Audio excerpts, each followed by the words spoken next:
কত টাকার 60% 90 টাকার 83.13% সমান? সেক্ষেত্রে আমরা ধরে নেব এক্স টাকার, তাহলে এক্স টাকার 60% মানে এক্স ইন্টু 60/100, পার্সেন্ট মানে নিচে 100 করব।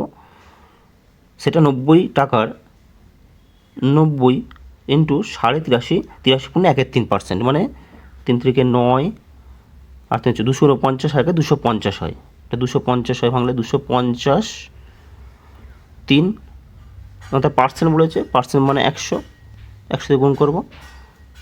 এরপর এটা আমরা ক্যালকুলেট করব। তো কাটাকুটি করব, 0 0 3 30, 2 3 6 2 5 10, তাহলে ওপরে পেলাম এক্স ইন্টু 3/5 সমান, ওপরে পেলাম 30 ইন্টু 250, নিচে 100 আছে। আর এক্স সমান